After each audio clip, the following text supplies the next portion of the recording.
नमस्ते दोस्तों। Ultra tenth में आप सभी का स्वागत है। कभी सोचा है कि जो स्मार्टफोन आपके हाथ में है या जो जीन्स आपने पहनी है वो दुनिया के किस किस कोने से होकर आप तक पहुंची है? आज हम इसी कमाल के सफर को समझने वाले हैं अर्थशास्त्र के अध्याय 6 वैश्वीकरण में। जरा सोचिए, कुछ दशक पहले की बात है। हमारी सड़कों पर क्या दिखता था? बस एम्बेसडर और फिएट, गिनी चुनी गाड़ियां, है ना? और आज देखिए, मारुति से लेकर मर्सिडीज तक दुनिया भर के ब्रांड्स हमारे सामने हैं। और ये सिर्फ गाड़ियों की बात नहीं है। मोबाइल फोन, कपड़े, यहाँ तक कि आपके पसंदीदा नूडल्स, सब कुछ तो बाहर से आ रहा है। तो सवाल ये है कि ये इतना बड़ा बदलाव आया कैसे? इसका जवाब सिर्फ एक शब्द में है: वैश्वीकरण। तो चलिए सबसे पहले यही समझते हैं कि ये वैश्वीकरण आखिर है क्या भला, क्या मतलब है इसका। आइए इसे एकदम आसान भाषा में समझते हैं। देखिए, बहुत सिंपल है। वैश्वीकरण का मतलब है पूरी दुनिया का एक बड़ा सा बाजार बन जाना। सोचिए, एक ग्लोबल मार्केट जहां देशों के बीच की दीवारें हट जाती हैं। कोई भी देश किसी भी दूसरे देश के साथ बड़ी आसानी से व्यापार कर सकता है। और हाँ, ये सिर्फ सामान की खरीद बिक्री नहीं है। इसमें नई नई टेक्नोलॉजी, पैसा, आइडियाज और यहाँ तक के लोग भी एक देश से दूसरे देश में बिना ज्यादा रोक टोक के आ जा सकते हैं। मशहूर अर्थशास्त्री ब्रेंको मिलोनोविक ने भी तो यही कहा है कि विचारों और चीजों का यही खुला लेन देन ही असल में वैश्वीकरण है। अच्छा, इसे और अच्छे से समझने के लिए इसके 5 मेन पिलर्स को देखते हैं, ठीक है? पहला, व्यापार में रुकावटें कम, मतलब बिजनेस करना एकदम आसान हो गया है। दूसरा, पैसे का फ्री फ्लो, यानी पैसा अब किसी एक देश में बंधा नहीं है, कोई भी कहीं भी इन्वेस्ट कर सकता है। तीसरा, टेक्नोलॉजी का फ्री फ्लो, अब बेस्ट टेक्नोलॉजी किसी एक देश की बपौती नहीं रही। चौथा, लेबर का फ्री फ्लो, लोग काम के लिए एक देश से दूसरे देश जा सकते हैं। और पांचवा, कैपिटल की फुल कन्वर्टेबिलिटी, मतलब पैसे को एक करेंसी से दूसरी में बदलना बहुत आसान हो गया है। बस यही 5 चीजें हैं जो वैश्वीकरण की गाड़ी को फुल स्पीड में दौड़ाती हैं। अब सवाल आता है कि भारत इस ग्लोबल रेस में कैसे शामिल हुआ?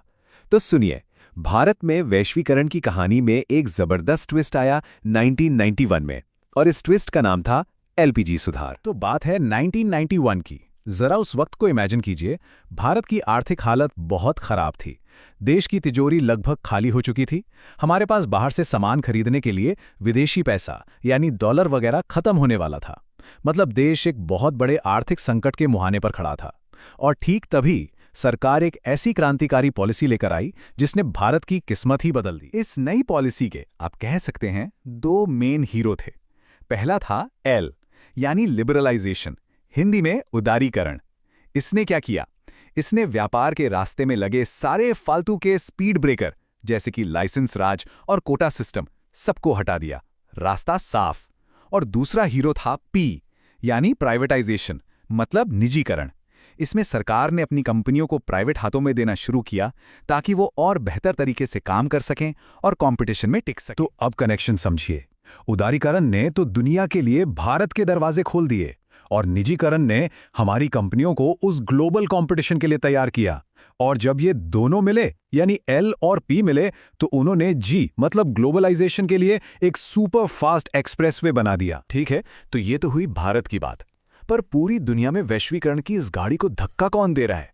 इसे चलाने वाली मेन ताकतें कौन सी हैं? चलिए जानते हैं। इसके 2 मेन ड्राइवर्स हैं। इस ग्लोबल खेल के सबसे बड़े खिलाड़ी वो हैं मल्टीनेशनल कंपनियां, जिन्हें हम एमएनसीज कहते हैं। अब ये होती क्या है? ये वो कंपनियां हैं जिनका हेड ऑफिस तो किसी एक देश में होता है, लेकिन उनका काम धंधा, उनकी फैक्ट्रीज, उनका प्रोडक्शन पूरी दुनिया में फैला होता है। आप सोचिए, फोर्ड, कोका कोला, सैमसंग, ये सब हमारी जिंदगी का हिस्सा हैं। तो ये एमएनसीज दूसरे देशों में अपना दबदबा कैसे बनाती हैं? इनका एक बड़ा हथियार है विदेशी निवेश या फॉरेन इन्वेस्टमेंट। ये क्या करती हैं? दूसरे देशों में जाती हैं और वहां की जो पहले से चली आ रही लोकल कंपनियां हैं उन्हें खरीद लेती हैं। सबसे बढ़िया एग्जाम्पल है, कोका कोला ने हमारे अपने थम्स अप को खरीद लिया। सोचिए, एक झटके में उन्हें भारत का बना बनाया मार्केट मिल गया। कितना स्मार्ट मूव था। इनका दूसरा तरीका है आउटसोर्सिंग। ये तो आपने पक्का सुना होगा। इसका सीधा सा मतलब है अपना कुछ काम किसी दूसरे देश से करवा लेना। क्यों? क्योंकि वहां कम पैसे में अच्छे स्किल्ड लोग मिल जाते हैं। और इसका सबसे बड़ा उदाहरण तो अपना भारत ही है। यहाँ जो इतने सारे कॉल सेंटर्स हैं, वो क्या कर रहे हैं? वो अमेरिका और यूरोप की बड़ी बड़ी कंपनियों के लिए कस्टमर सर्विस का काम कर रहे हैं। और दूसरा और शायद सबसे बड़ा ड्राइवर है टेक्नोलॉजी। अरे इसी ने तो पूरी दुनिया को छोटा कर दिया है। जरा सोचिए, आज इतने बड़े बड़े कंटेनर वाले जहाज हैं जो सामान को एक कोने से दूसरे कोने तक पहुंचाना एकदम सस्ता और आसान बना देते हैं। और फिर आया इंटरनेट और मोबाइल फोन। इसने तो कमाल ही कर दिया। सच में पूरी दुनिया हमारी मुट्ठी में आ रही है। आज हम एक क्लिक पर दुनिया में कहीं से भी कुछ भी ऑर्डर कर सकते हैं। तो ठीक है, वैश्वीकरण आ गया, सब कुछ बदल गया, पर सबसे बड़ा सवाल तो ये है कि इसका हम पर, आप पर, एक आम इंसान पर क्या असर हुआ। जैसा कि कहते हैं, हर सिक्के के दो पहलू होते हैं, तो इसके भी कुछ अच्छे प्रभाव हुए और कुछ बुरे भी। चलिए पहले अच्छी बातें करते हैं। सबसे बड़ा फायदा तो हम ग्राहकों को हुआ। हमारे पास चॉइस ही चॉइस आ गई, है ना? एमएनसीज के आने से लाखों लोगों को नई नौकरियां मिली और दुनिया की लेटेस्ट टेक्नोलॉजी हमारे घरों तक पहुंच गई। लेकिन इसका एक स्याह पहलू भी है। जो अनस्किल्ड वर्कर्स थे, उनकी नौकरियों पर तलवार लटकने लगी। हमारे छोटे छोटे देसी उद्योग बड़ी विदेशी कंपनियों के सामने टिक नहीं पाए। और शायद सबसे बुरा असर पड़ा हमारी खेती और गांव पर, जो एक बड़े संकट में फंस गए। और इसी वजह से, इसी गहरे कनेक्शन की वजह से दुनिया को ग्लोबल विलेज यानी वैश्विक गांव कहा जाने लगा। मतलब एक ऐसा गांव जहां एक कोने में अगर कुछ भी होता है तो उसकी खबर और उसका असर दूसरे कोने पर तुरंत पहुंच जाता है, चाहे वो अच्छा हो या बुरा। चलिए इस असर को और करीब से समझने के लिए थोड़ा जूम इन करते हैं। एक स्पेसिफिक राज्य का उदाहरण लेते हैं, बिहार का। तो बिहार में क्या हुआ?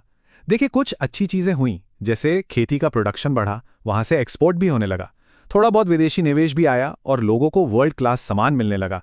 लेकिन इसका दूसरा साइड भी था। खेती से जुड़े जो छोटे छोटे उद्योग थे, उन पर किसी ने ध्यान ही नहीं दिया। जो घर में चलने वाले कुटीर उद्योग थे, वो बड़ी कंपनियों के कंपटीशन में बर्बाद हो गए। और क्योंकि वहां इंफ्रास्ट्रक्चर, मतलब सड़क, बिजली, ये सब अच्छा नहीं था, तो कोई बड़ी कंपनी वहां ज्यादा पैसा लगाने को तैयार ही नहीं हुई। तो ये सारी बातें समझने के बाद हम एक बहुत ही जरूरी सवाल पर पहुंचते हैं। तो फिर अब आगे क्या? रास्ता क्या है? देखिए, एक बहुत ही चौंकाने वाला आंकड़ा है। भारत की करीब 85% आबादी के लिए आज भी जिंदगी मुश्किलों से भरी है। 85%! ये नंबर हमें सोचने पर मजबूर कर देता है कि ये जो वैश्वीकरण की चमक दमक है, इसका असली फायदा आखिर गया कहाँ, किसे मिला? इसमें कोई शक नहीं कि ग्लोबलाइजेशन से देश में पैसा तो बहुत आया, दौलत बढ़ी, लेकिन उस दौलत का बंटवारा ठीक से नहीं हुआ। वो सबके पास बराबर नहीं पहुंची। नतीजा, अमीर और गरीब के बीच की खाई कम होने के बजाय और भी ज्यादा चौड़ी हो गई। तो आखिर में हम इसी बड़े सवाल पर आकर रुक जाते हैं। वैश्वीकरण ने हमें ग्रोथ तो दी, इसमें कोई शक नहीं, लेकिन क्या ये हमें इंक्लूसिव ग्रोथ दे सकता है? मतलब एक ऐसा विकास जिसका फायदा देश के हर एक इंसान तक पहुंचे, चाहे वो अमीर हो या गरीब, शहर में हो या गांव में। और यही आज हमारे सामने सबसे बड़ी चुनौती है। तो दोस्तों, ये था वैश्वीकरण पर हमारा आज का विश्लेषण। अगर आपको ये जानकारी अच्छी लगी और कुछ नया सीखने को मिला, तो इस चैनल को लाइक करें और आगे ऐसे ही जानकारी भरे वीडियो के लिए सब्सक्राइब करना बिल्कुल मत भूलिएगा।